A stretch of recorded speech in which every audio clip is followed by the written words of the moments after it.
The morning of Monday, August 10th, 2020 was similar to most August mornings in the Midwest. Farmers tended to crops, and families went about their regular daily routines.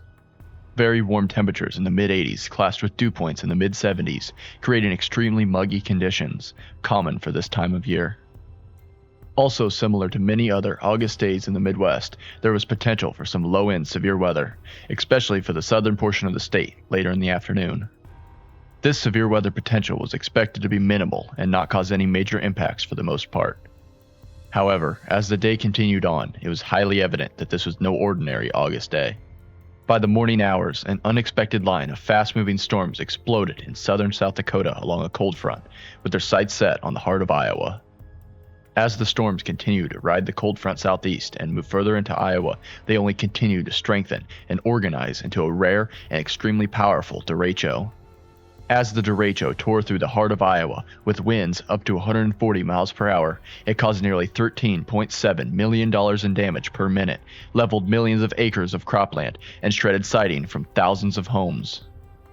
In just under 12 hours, the unprecedented derecho left a nearly 800-mile-long path of devastation throughout the entire Corn Belt, killing 4 people, producing 26 tornadoes, and causing over $11.2 billion in damage in its wake.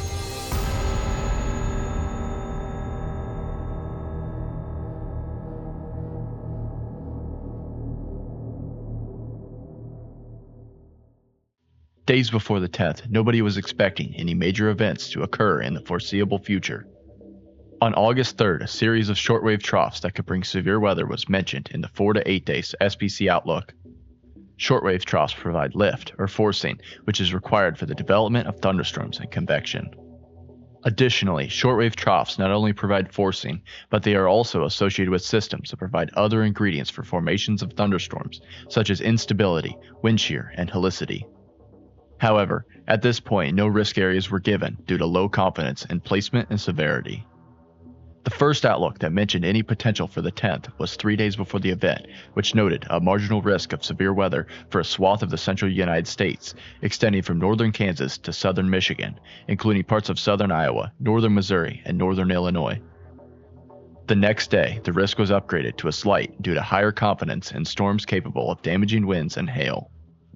However, the main areas where the derecho would later track were barely touched by this risk. High uncertainty continued to surround the northern portion of the outlook due to models showing high convective inhibition, which tended to stunt severe weather potential. Convective inhibition, or SIN, impedes the upward motions needed to jumpstart thunderstorm development, thus making storms almost impossible to form. Models continued to show the stout SIN until nearly the day of the derecho, casting considerable uncertainty on the forecast moving into the early morning hours of the August 10th. Even with the high uncertainties evident with the forecast, numerous other environmental factors were present. A seasonably strong 45 to 90 knot southwesterly upper speed maximum in place ahead of the main trough helped to contribute to 30 to 50 knots of deep layer wind shear along and north of the future derecho's track. Shear is the change in wind speed and direction with height, which organizes and maintains thunderstorms. Additionally, extremely high moisture content was present, with dew points reaching almost 80 degrees throughout the region. These extreme dew points were caused by a combination of stout warm front and corn sweat. Corn sweat refers to the phenomenon where corn plants release moisture into the atmosphere, contributing to increased humidity, especially during hot summer months in the Midwest. This corn sweat allows for increased dew points and instability, which are extremely vital ingredients for derecho potential. The instability present throughout Iowa is extremely potent, with CAPE values reaching almost 5,000 joules per kilogram. CAPE, or convective available potential energy, is the instability in the atmosphere that is needed to produce potent supercells and violent storms. Steep mid-level lapse rates and a deep, elevated mix layer, or EML, effected eastward from the Rocky Mountains towards the Ohio Valley, providing a second contribution to the extreme instability. Elevated mix layers and their steep lapse rates often make appearances in severe weather setups across the United States and are a primary contributor to warm season derecho events across the northern plains and Ohio Valley. As the morning of the 10th grew nearer, it grew increasingly evident that something major was possible.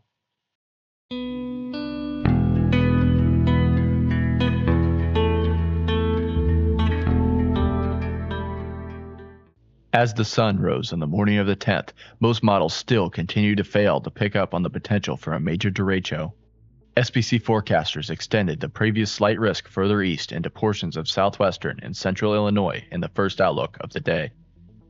The outlook discussion expressed increased confidence in ongoing convection through the early morning period, with weakening unlikely prior to the onset of afternoon surface heating. The discussion further stated that the forecasted wind shear will likely support the development of several thunderstorm clusters, or an MCS, as storms move east. By the early morning hours of the 10th, numerous elevated storms began to form ahead of the shortwave in Nebraska and South Dakota. Whether or not these thunderstorms could organize moving deeper into the morning hours remained uncertain. At around 3 a.m., a 60-mile-per-hour wind gust occurred near the community of Parlimi, South Dakota. Despite the abundance of sin in place, this is the first indication that storms developing near the South Dakota-Nebraska border are producing downdrafts strong enough to reach the surface. At around 3:19 a.m., the SPC issued a mesoscale discussion for parts of South Dakota and Nebraska. The discussion highlighted the Nebraska-South Dakota border region for potential severe thunderstorm development through early morning. It noted that while the near-term threat would likely remain isolated in nature, several CAM solutions depicted eventual growth into a downstream bow echo. If the storms were able to organize into a bow echo, a severe thunderstorm watch would be needed for the region. At 3:25 a.m., a second report of damaging winds occurred northwest of Mitchell, South Dakota. The report served as further confirmation that downdrafts were reaching the surface and developing storms. As the storms continued to organize in the presence of favorable wind shear, the initial elevated storm development began to consolidate into a bow echo along the Missouri River. With the organization into a bow echo, damaging winds and isolated tornado potential heightened drastically for portions of Mississippi Valley and western Great Lakes through the morning and afternoon hours. The SPC took note of this and upgraded the outlook to enhanced, with a 30% risk of damaging winds and a 2% tornado risk outlined for the Midwest. At 5:16 a.m., the first in a cluster of damaging wind reports occurred in southern South Dakota. Some of these reports eclipsed 70 miles per hour, confirming that the organizing bow echo was capable of consistently producing severe winds. Given the recent trends in severe weather reports along the South Dakota-Nebraska state line and continuing bow echo organization, the SPC issued a severe thunderstorm watch for portions of northwestern Iowa, northeastern Nebraska, and southeastern South Dakota. The watch noted that scattered damaging wind gusts were likely, with isolated significant gusts up to 75 miles per hour possible. At 7:46 a.m., the SPC issued another mesoscale discussion for far southeastern South Dakota, northeastern Nebraska, and portions of western Iowa. The discussion confirmed that the severe weather threat would continue over the next few hours at least. It also noted that the storms that were currently ongoing over portions of northeastern Nebraska would approach the southern edge of the watch area by 8 to 8:30 a.m. At 8:06 a.m., after a nearly 2-hour pause in damaging wind reports, the first in a cluster of 5 and 30 minutes occurred near the Missouri River in northeastern Nebraska. These reports marked the official beginning of the derecho's path. At 8:40 a.m., another mesoscale discussion was issued for almost the entirety of Iowa. The discussion stated that the damaging wind potential was expected to increase downstream of the ongoing bow echo, citing the recent cluster of damaging wind reports and ample instability sampled in the 7 a.m. sounding taken Omaha, Nebraska National Weather Service office. At 8:55 a.m., a new severe thunderstorm watch was issued. The new watch noted that the primary threats included damaging wind gusts, with isolated significant gusts reaching 80 miles per hour possible. At 8:57 a.m., the first significant damaging wind report of the event, a 77-mile-per-hour wind gust, occurred on the northwest side of Omaha. This report occurred near the bow echo's gust front, well in advance of any precipitation. At around this point, velocity measurements from the Omaha radar were sampling velocities in the 65 to 69 mile-per-hour range along the gust front, as well as within the bow echo's precipitation shield further north along the Missouri River. The now fully developed bow echo surged into central Iowa from the Missouri Valley. Numerous damaging wind reports were relayed, with multiple significant damaging wind reports occurring shortly thereafter, particularly as the storm approached the Des Moines metro. With sufficient instability and wind shear in place well to the east of the ongoing bow echo, it was highly apparent that a potential derecho was about to unfold. With this realization, the SPC only continued to amplify its forecasting message.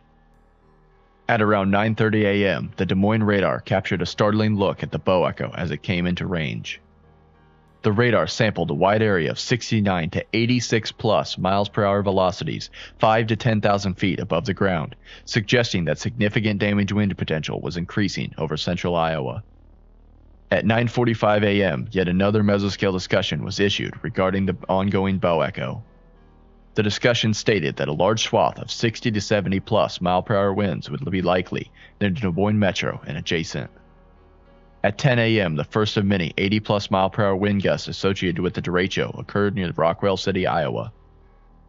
Just 20 minutes later, widespread 85 to 103 mile per hour wind velocities were apparent approximately 5,000 feet above the ground level in radar imagery in Calhoun and Greene counties in Iowa. Around this time, an 83 mile per hour wind gust at the Jefferson Municipal Airport confirmed that winds were similar to the radar sampled values. Around 10:41 a.m., a well-defined, descending rear inflow jet is evident as the bow echo approached the Des Moines metro. At this point, the Des Moines radar was measuring 103 to 126 mile per hour velocities between 1,000 to 2,000 feet above ground level in the vicinity of the descending rear inflow jet. Then, at 10:42 a.m., another mesoscale discussion was issued, mentioning that the SPC would be upgrading the risk to moderate, and a new severe thunderstorm watch would be needed for the rest of Iowa and into Illinois. At 10:45 a.m., the leading edge of the bow echo pushed into the Des Moines metro. Given the persistence of 103 to 126 mile per hour velocity values between 2,500 and 5,000 feet above the ground level on radar, National Weather Service Des Moines stated, "This is a very dangerous storm and the new severe thunderstorm warning for the area." At 10:50 a.m., the first 100 plus mile per hour wind report of the Derecho occurred near the community of Luther in Boone County, Iowa. Then, at 10:57 a.m., the SPC issued a moderate risk for the region, noting that a derecho with extremely intense winds would be likely for much of eastern Iowa, Illinois, and even into Indiana. At 11 a.m., the SPC issued another mesoscale discussion for localized portion of central Iowa, including the Des Moines metro. The discussion emphasized that a swath of significant damaging wind gusts appeared likely in and just east of Des Moines as the bow echo raced east. The discussion also noted that widespread gusts of 70 to 80 plus mile per hour winds were possible. Then, at 11:05 a.m., the bow echo finally pushed through the Des Moines city limits and East Des Moines metro. 92 mile per hour winds remained evident on the Des Moines radar at this point.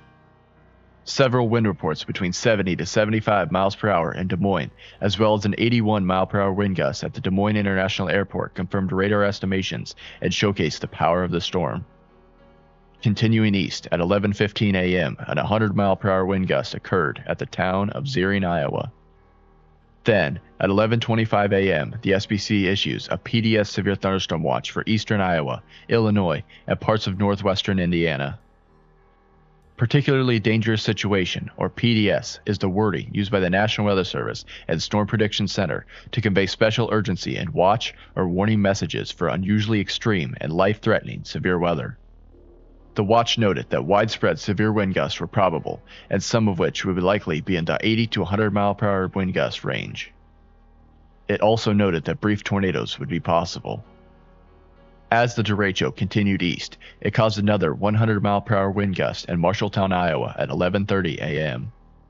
At 11:34 a.m., train spotters reported a 100 mile per hour wind gust near Huxley, Iowa.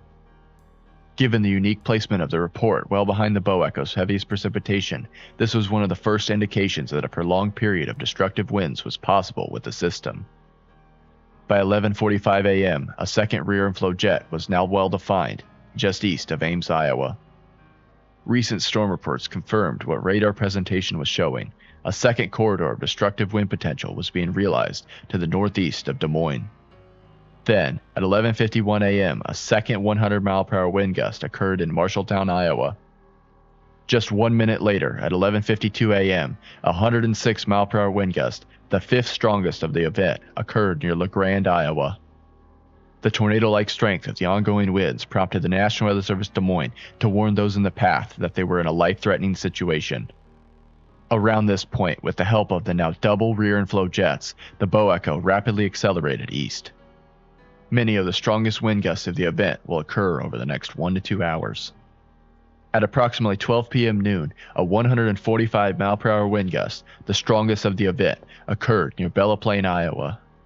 Another 100 mile per hour wind gust also occurred in Marshalltown, the third report for the town in the last 30 minutes. An additional 100 mile per hour wind gust near Toledo, Iowa followed a minute later. The number of reports coming out of Marshalltown, as well as the nearly 35 mile per hour distance between Marshalltown and Belle Plaine, pointed to the persistent and wide spacing of the destructive winds on the ongoing bow echo. At 12:09 p.m., given recent wind reports out of central Iowa, National Weather Service Quad Cities issued a strongly worded update to a severe thunderstorm warning for areas located downstream of the surging bow echo. The warning noted that people in the path of the storm were in a life-threatening situation due to extremely strong wind gusts occurring in excess of 100 miles per hour. At 12:14 p.m., another mesoscale discussion was issued for eastern Iowa. The discussion stated that widespread 70 to 100 mile per hour wind gusts would continue given recent observations and the extremely unstable air mass. It also noted that the Cedar Rapids, Iowa City, and Quad City metro areas would all see impacts from the widespread significant wind potential over the next 60 to 75 minutes. Continuing to exhibit signs of dual rear inflow jets, the bow echo surged east. By 12:20 p.m., impacts are imminent in the Cedar Rapids and Iowa City metros. At 12:30 p.m., an 140 mile per hour wind gust, the second strongest of the event, occurred on the northwest side of Cedar Rapids. Additionally, an 100 mile per hour wind gust simultaneously occurred near the community of Elberton, approximately 30 miles west of downtown Cedar Rapids. The distance between the two wind reports showed how wide the bow echo's wind field was from east to west. At this point, it remained extremely clear that a prolonged period of destructive wind gusts would accompany the bow echo's path through the Midwest.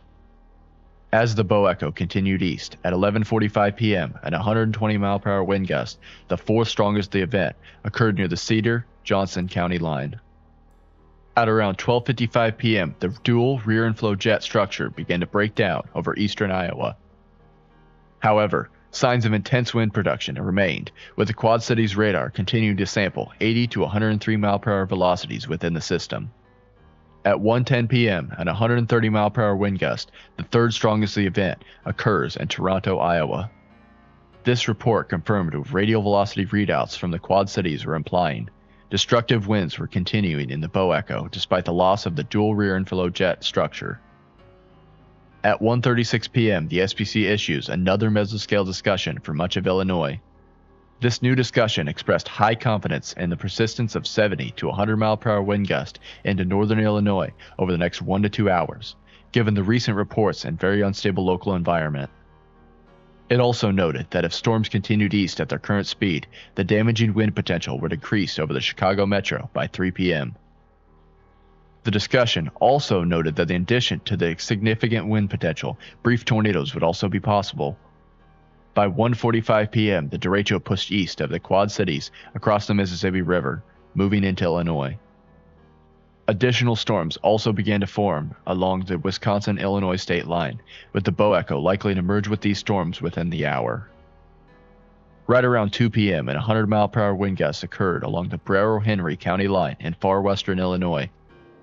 Over the next 2 hours in northern Illinois, a period of prolific tornado production began along the leading edge of the bow echo as it moved along the Illinois-Wisconsin state line and through the Chicago metro. 17 tornadoes in total developed over the 2-hour period. The tornadoes occurred in an environment featuring an overlap of surface vorticity and 3 Cape. The organizing bow echo intersected with this overlap, allowing for line-embedded circulations. Numerous hurricane-force wind gusts continue at this point, though the majority weren't as strong as those previously occurring in east-central Iowa and northwestern Illinois. At around 2:15 p.m., the final 100 mile per hour wind gust of the event occurred in the community of Forest in Illinois. At around 2:28 p.m., the SPC issued another mesoscale discussion for parts of western Indiana and southwestern Michigan. The discussion stated that the bow echo currently moving across the Illinois-Wisconsin border would continue to progress east into the region by late afternoon and early evening, given large instability and sufficient wind shear present in the local environment.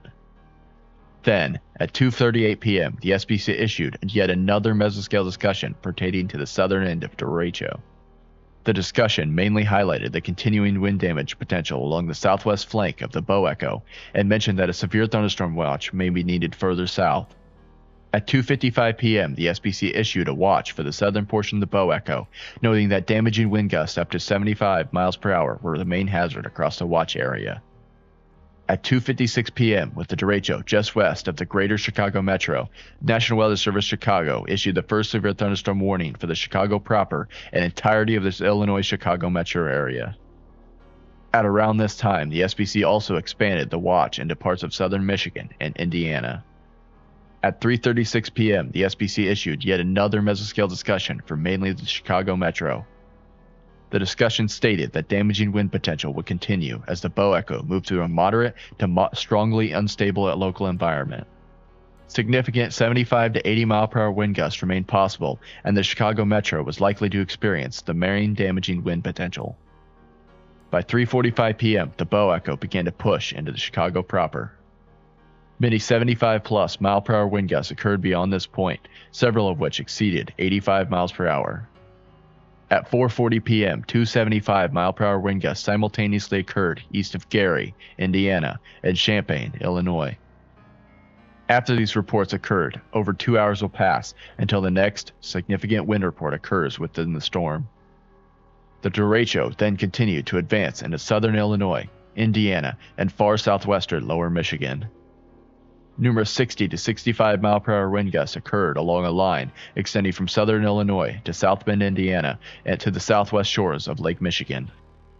By 6:25 p.m., the Bow Echo reached the Grand Rapids, Michigan, and Indianapolis, Indiana metro areas. 60 to 65 mile per hour wind gust reports began to filter in on the northwest side of Indianapolis, with one gust reaching as high as 71 miles per hour. Also around this time, several 60 to 65 mile per hour wind gusts occurred near Kalamazoo, Michigan. At 6:30 p.m., the SPC expanded the watch to include far southern Illinois, southern Indiana, northern Kentucky, and far southeastern Missouri. Then, 15 minutes later at 6:45 p.m., the final significant wind report of the event, a 75 mile per hour wind gust, occurred on the north side of Fort Wayne, Indiana. As the Bow Echo continued eastward, it pushed into northwestern Ohio and southeastern Indiana. In these areas, a scattering of 58 to 65 mile per hour wind gusts occurred. Around this time, the Bow Echo began to outrun the warm sector, causing the northern end of the segment to start to weaken. However, in the presence of greater instability, the Bow Echo's southwest flank continued to maintain a higher level of intensity.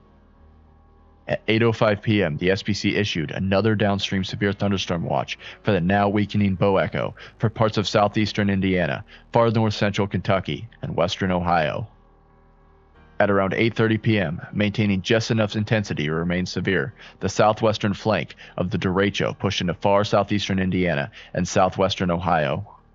Here, a handful of 58 to 65 mile per hour wind reports occurred in southeastern Indiana. Then, exactly at 9:44 p.m., the final severe weather report of the event, a 58 mile per hour wind gust, occurred near the community of Owensville, Ohio. After over 13 hours since the first damaging wind report on its official path, the Derecho finally weakened below severe limits. Over the 13-hour Derecho, hundreds of thousands of homes were damaged, 4 people were killed, and nearly $11.2 billion in damages occurred over a vast portion of the Midwest. Although the storm was now over, the impacts now just began to take their toll.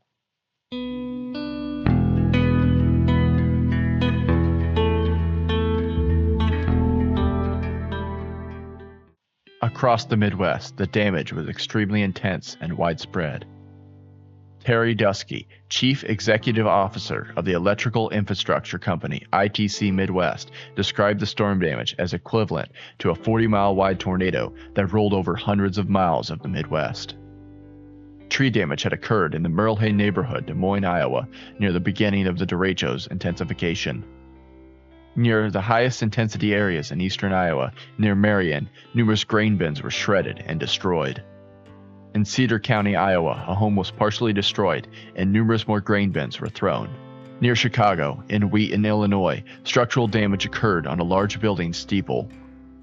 However, Nowhere was hit as hard as Lynn County, Iowa, where streets in the metro area were completely impassable and electricity was out for 98% of the county. The derecho damaged nearly every block in the 75 square miles that make up Cedar Rapids, as well as neighboring Marion, Hiawatha, Robbins, and Ely, a 30-mile swath south and north of Cedar Rapids. Here, it took days, and in some cases weeks, to reconnect people to the 21st century. Additionally, it took weeks to clear the streets enough to be passable and nearly 10 months to pick up tree debris in Cedar Rapids and Marion.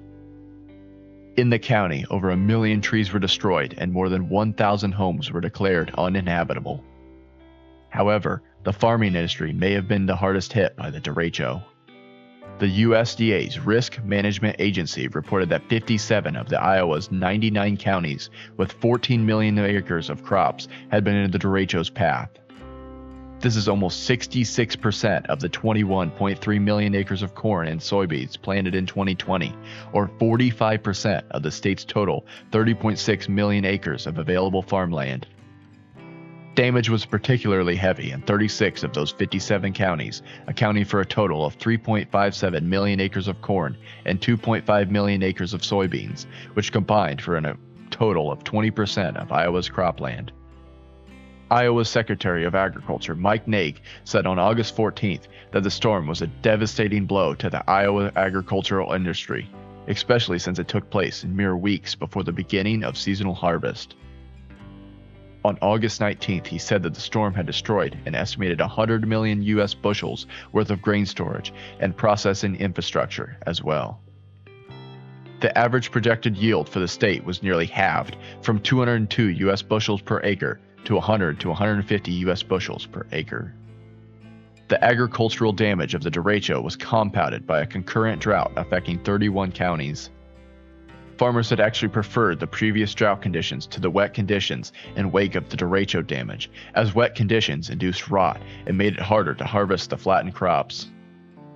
Across other portions of Iowa, the Iowa's Governor's Office estimated on August 16th that the storm severely damaged or destroyed over 8,000 homes and caused $23.6 million in damage to public infrastructure. Additionally, the cost of cleaning up debris from the storm was estimated at $21.6 million. Across the state of Illinois, high winds and 15-week tornadoes, the majority of the derecho's tornadoes, caused variable damage to buildings, trees, and vehicles. Officials report that a dozen people were directly injured by the storm across the state. A month after the storm, Chicago was still cleaning up damaged areas. In city parks, over 500 trees fell. In addition, the city answered over 12,000 emergency calls regarding trees in the city after the storm hit the area. Unfortunately, 4 fatalities occurred as a direct result of the derecho across the Midwest. In Fort Wayne, Indiana, a woman was killed when the high winds tipped over her mobile home. In Poweshiek County, Iowa, emergency management confirmed the deaths of 2. The first was a Malcolm woman in her 40s, killed when a tree fell on her porch. The second was a Brooklyn man in his 40s, a city employee and electrician, killed by the electrocution of a downed power line he was attempting to repair. The 4th death was reported by the Lynn County Sheriff's Office, confirming a 63-year-old man had died from a falling tree while biking. In the week after the storm, Iowa elected officials such as U.S. Senator Chuck Grassley and Joni Ernst and Governor Kim Reynolds called for and worked to secure a federal disaster declaration from President Donald Trump. The declaration was formally requested by Reynolds on August 16th for nearly $4 billion in federal aid. The following day, Trump announced that he had partially approved Reynolds' request, but did not approve the requested FEMA Individual Assistance Program, which Reynolds says provided disaster-impacted homeowners and businesses with programs and services to maximize recovery, including assistance with housing, personal property replacement, and medical expenses and legal services. An amended declaration to include individual assistance worked its way through Washington, according to Reynolds. The White House then approved it for Lynn County on August 20th. The under-forecasting of the day and poor performance of weather models stands as a testament to the ever-changing and always unpredictable nature of weather. The August 10th, 2020 derecho will forever be one of the most impactful and powerful derechos of all time.